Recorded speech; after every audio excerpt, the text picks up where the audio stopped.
Tiffany here with the Peterborough Chamber of Commerce. Dog lovers unite. We are doing a chamber live with Inika Turner, owner of Turner and Pooch. Inika, how are you doing today, my friend? Thank you. I'm good. I'm good. Thank you.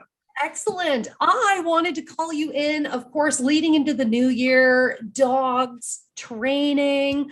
You also have some pretty big news because you just opened up a storefront, didn't you? I did. Yes.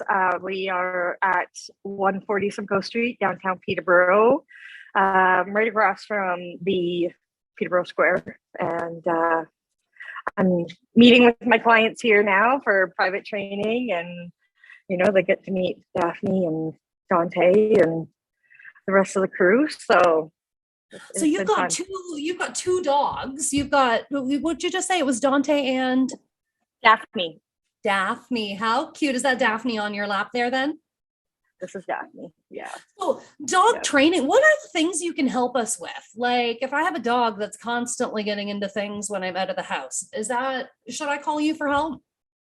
Absolutely. I can help with basically everything except for anything that's behavior related to medical disease. Yeah. Okay, so like dog aggression, if I have a dog that like pulls on the leash all the time. Dog aggression. And actually I would call that not necessarily dog aggression, because aggression typically means that the dog is it's an intention, right? Aggression is an intent to harm. Whereas, most dogs who are barking and lunging on the leash at another dog or a cat or whatever, it's more often that they're just reacting. So we call that reactivity. Reactivity. Right? All right. Right. And I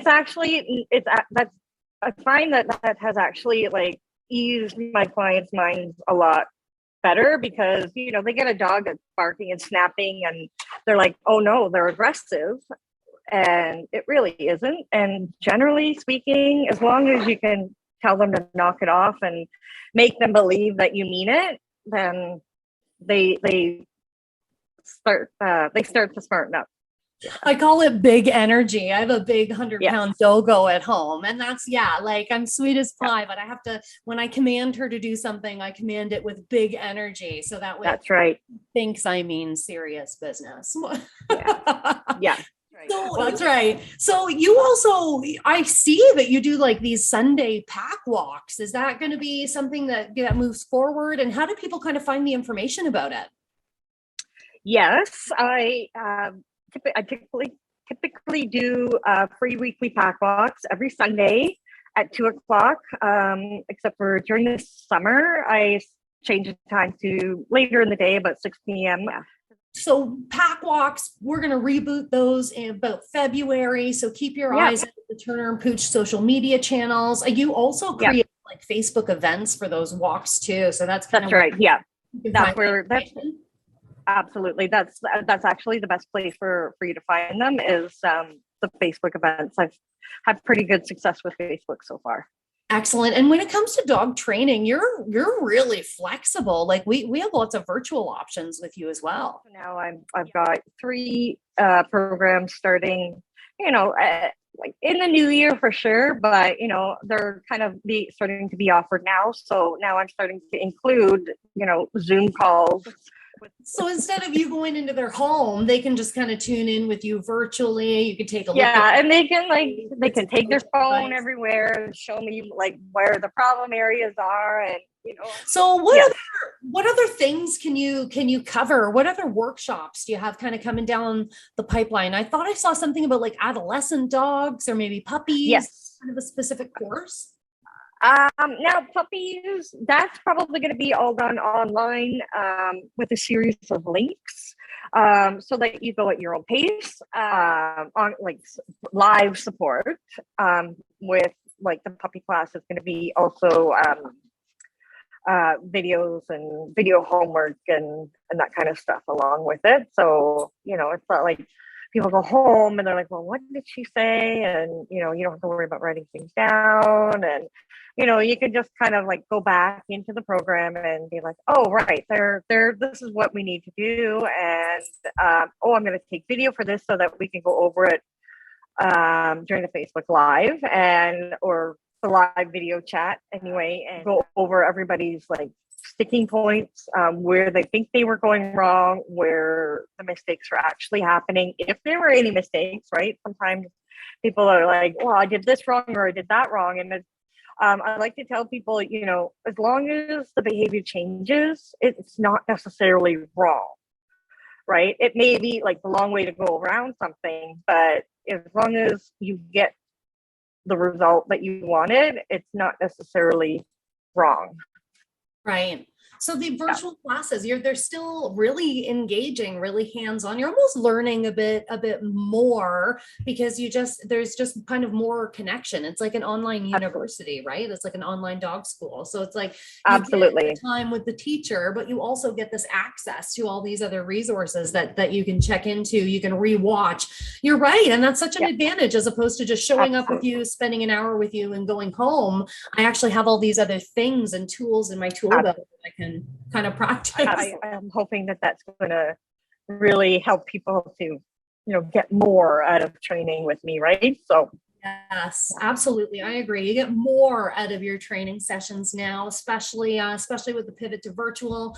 So so those out there, if you're getting a dog for Christmas, if you've adopted, if you have a dog that you just kind of want to check in with Inika on some of its behaviors, maybe your own behaviors that could be influencing how your dog reacts, we could definitely 100%. Just to interrupt you a bit, Tiffany, 100%. It is the owner. 100%. It is. Barring any sort of medical issue, it's going to be the owner. You're either rewarding it or you're not rewarding it, or you're punishing it. And if you're not rewarding it and the dog likes to do it, it's what I call a self-rewarding behavior, meaning, you know, we walk to the store to get coffee, and even though we actually don't like walking, walking becomes a self-rewarding behavior because we've walked to the store to get coffee. So barking at the mailman is another good one for dogs. You know, they make the mailman go away in their minds, and that's called self-rewarding. Interesting. And yeah, that's so with the storefront, and you said it was right downtown, right across the street from Peterborough Square. Are you thinking kind of February we can stroll in and do some shopping? You'll have some products for us? I am definitely going to be sort of a boutique style retail space / training area.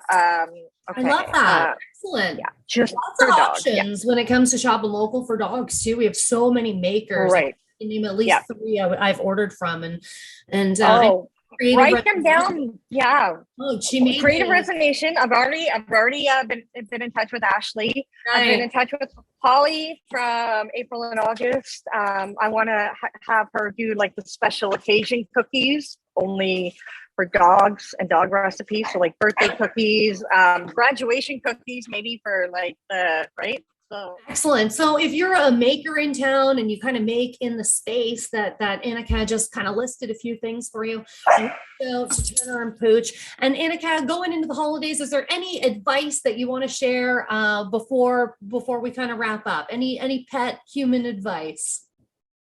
Yes. So I've kind of been talking a lot to people recently about how we tend to humanize our dogs, right? We tend to like think that they're like little people, little furry people with 4 paws. And the problem with that is that they're not actually people, right? We get dogs because they're dogs. So, and then we humanize them, and it makes absolutely no sense because then they start to have behavior problems. So my number one piece of advice is to remember that your dog is a dog. Okay. It's a dog first. I'm not saying don't ever think of your dog as a fur baby. I have been known to call myself a dog mom from time to time for, doing that to, soothe something in yourself and not giving what your dog needs first. So things like crate training, there's an exercise that I like to call sit on the dog, which is basically you sitting on a chair, whether you're work from home or, everybody's going to be starting to work from home again. It's a great opportunity to sit on your dog, and no, you're not actually sitting on your dog. You're putting the leash on the dog and you're draping it over your chair and you're sitting down and you're ignoring your dog. Your dog's goal, or your goal for your dog, is just to lay down beside you, right? So if you do this all winter and you have a dog who's like barking crazy and will never settle down, you do this all winter, you can go to the Silver Bean weekly, daily, whatever, and go there with your dog and do that, because it's no different than sitting on the dog, right? You just drape the leash over your chair and the dog learns to calm down on its own too, because you're not giving anything you're not putting any energy into the dog, right? The praise, the goal, and the reward is calm.